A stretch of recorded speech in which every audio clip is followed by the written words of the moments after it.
ലോകം മുഴുവൻ സമാധാനത്തിന് വേണ്ടി കൈകോർക്കുമ്പോൾ ആ സമാധാന ശ്രമങ്ങളുടെ നെഞ്ചിലേക്ക് വെടിതുറക്കാൻ നോക്കുന്നൊരു രാജ്യം, യുദ്ധം അവസാനിപ്പിക്കാൻ അമേരിക്കയും ഇറാനും തമ്മിൽ ചർച്ചകൾ നടത്തുമ്പോൾ ആ ചർച്ചകൾക്ക് നേതൃത്വം നൽകുന്ന സമാധാന ദൂതന്മാരെ വരെ വധിക്കാൻ ഇസ്രായേൽ പദ്ധതിയിട്ടെന്ന ഞെട്ടിപ്പിക്കുന്ന വിവരമാണ് കേട്ടോ ഇപ്പോൾ പുറത്തു വരുന്നത്.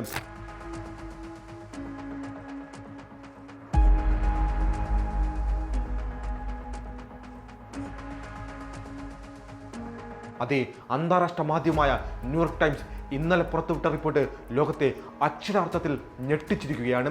ഇറാൻ വിദേശകാര്യമന്ത്രി അബ്ബാസ് അറഗാച്ചിയെയും പാർലമെന്റ് സ്പീക്കർ മുഹമ്മദ് ബാഫിർ ഗാൽബാഫിനെയും വധിക്കാൻ ഇസ്രായേൽ പദ്ധതിയിട്ടെന്നാണ് അമേരിക്കൻ ഉദ്യോഗസ്ഥരെ ഉദ്ധരിച്ച് ന്യൂയോർക്ക് ടൈംസ് റിപ്പോർട്ട് ചെയ്യുന്നത്.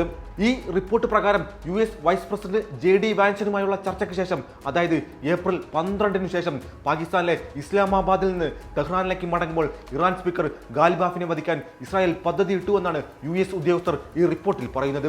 2 ഇസ്രായേൽ യുദ്ധവിമാനങ്ങൾ ഇറാഖ് വഴി ഇറാനിയൻ വ്യോമാതിർത്തിയിൽ പ്രവേശിച്ചതായും തിരികെ പറക്കുമ്പോൾ ഗാലിബാഫിന്റെ വിമാനം ലക്ഷ്യം വെക്കാനുമായിരുന്നു അവരുടെ പദ്ധതി.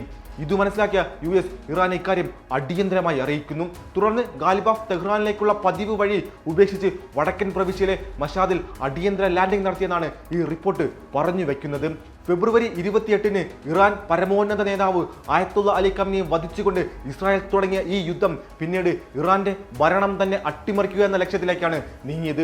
ഇതിനായി ഇറാന്റെ ഉയർന്ന നേതാക്കളെ മുഴുവൻ കൊന്നൊടുക്കുക എന്നതായിരുന്നു ഇസ്രായേലിന്റെ തന്ത്രവും. എന്നാൽ ഏപ്രിലിൽ അമേരിക്കയുടെ മധ്യസ്ഥതയിൽ താൽക്കാലിക വെടിനിർത്തൽ ചർച്ചകൾ ആരംഭിച്ചതോടെ ഇസ്രായേലിന്റെ പദ്ധതികൾ പാളി. ഇറാന്റെ വിദേശകാര്യമന്ത്രി അബ്ബാസ് അറഗാച്ചിയും സ്പീക്കർ ഗാലിബാഫുമായിരുന്നു സമാധാന ചർച്ചകൾക്ക് ഇറാന് വേണ്ടി മുന്നിൽ നിന്നത്.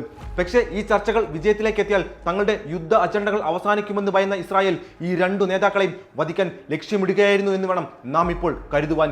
ഇവർ കൊല്ലപ്പെട്ടാൽ ചർച്ചകൾ തകരുമെന്നും യുദ്ധം വീണ്ടും കൊടുമ്പിരി കൊള്ളുമെന്നും അതേസമയം അമേരിക്കയും ഭയപ്പെട്ടിരുന്നു. സമാധാന ചർച്ചകളിൽ ഏർപ്പെട്ടിരുന്ന നയതന്ത്രജ്ഞരെ പോലും ഇസ്രായേൽ മുൻപും വ്യോമാക്രമണങ്ങളിലൂടെ വധിച്ചിട്ടുണ്ട്. ഇറാന്റെ ദേശീയ സുരക്ഷാ ഉദ്യോഗസ്ഥൻ അലി ലാരിജാനിയും മുൻ വിദേശകാര്യമന്ത്രി കമാൽ കരാസിയും ഇത്തരത്തിൽ ഇസ്രായേലിന്റെ ക്രൂരതയ്ക്ക് ഇരയായവരാണ്. കഴിഞ്ഞ വർഷത്തെ യുദ്ധത്തിലും ഈ വർഷത്തെ സംഘർഷത്തിലും ബങ്കറുകൾക്കുമേൽ ഇസ്രായേൽ നടത്തിയ ആക്രമണങ്ങളിൽ നിന്നും തകർന്ന അവശിഷ്ടങ്ങൾക്കിടയിൽ നിന്നുമാണ് ഗാലിബാഫ് അത്ഭുതകരമായി രക്ഷപ്പെട്ടത്. തങ്ങൾ ഇസ്രായേലിന്റെ ഹിറ്റ് ലിസ്റ്റിൽ ഉണ്ടെന്നറിഞ്ഞിട്ടും സ്വന്തം ജീവൻ പണയം വെച്ചാണ് കേട്ടോ ഈ ഇറാൻ നേതാക്കൾ സമാധാന കരാറിനായി ലോകരാജ്യങ്ങളിലേക്ക് ഇപ്പോൾ യാത്ര ചെയ്യുന്നത്. ജൂണിൽ ഹോർമൂസ് കടലിടുക്ക് തുറക്കാനും ആണവ ചർച്ചകൾ പുനരാരംഭിക്കാനുമുള്ള ഒരു പ്രാഥമിക കരാറിൽ USഉം ഇറാനും ഒപ്പുവെച്ചപ്പോൾ അതിനെ ഒരു മഹാദുരന്തമായിട്ടാണ് കേട്ടോ ഇസ്രായേൽ കണ്ടത്. കാരണം അവർക്ക് വേണ്ടത് സമാധാനമല്ല, മറിച്ച് ഇറാന്റെ സമ്പൂർണ്ണ നാശം മാത്രമാണ്. ഇസ്രായേലിന്റെ ഈ വധശ്രമ ഭീതി കാരണം കടുത്ത സുരക്ഷാ വലയത്തിലായിരുന്നു കേട്ടോ ഇറാൻ നേതാക്കളുടെ യാത്രകൾ മുഴുവനും. എന്തിനു പറയുന്നു, ഇസ്ലാമാബാദിൽ വെച്ച് US വൈസ് പ്രസിഡന്റ് JD വാൻസുമായുള്ള കൂടിക്കാഴ്ച നടത്താൻ ഗാലിബാഫ് എത്തിയപ്പോൾ ഇസ്രായേൽ ആ വിമാനത്തെ ആക്രമിക്കുമെന്ന് ഭയന്ന് പാകിസ്ഥാന്റെ യുദ്ധവിമാനങ്ങളാണ് കേട്ടോ ഇറാന്റെ നയതന്ത്ര വിമാനത്തിന് അകമ്പടി സേവിച്ചത്. പതിവ് പോലെ ന്യൂയോർക്ക് ടൈംസിന്റെ ഈ റിപ്പോർട്ടുകളും വ്യാജമാണെന്ന് പറഞ്ഞുകൊണ്ട് നെതന്യാഹുവിന്റെ ഓഫീസ് ഇപ്പോൾ രംഗത്ത് വന്നിട്ടുണ്ട്. ഇതിനെ വെറും കെട്ടുകഥയെന്നാണ് ഇസ്രായേലും വിശേഷിപ്പിക്കുന്നത്. എന്നാൽ സ്വന്തം രാഷ്ട്രീയ ലാഭങ്ങൾക്കും അധിനിവേശത്തിനും വേണ്ടി ഒരു ജനതയെ മുഴുവൻ കൊന്നൊടുക്കുന്ന ഇസ്രായേലിന്റെ ഭൂതകാലം അറിയാവുന്ന ലോകത്തിന് ഇത് വിശ്വസിക്കാതിരിക്കാൻ കഴിയില്ല.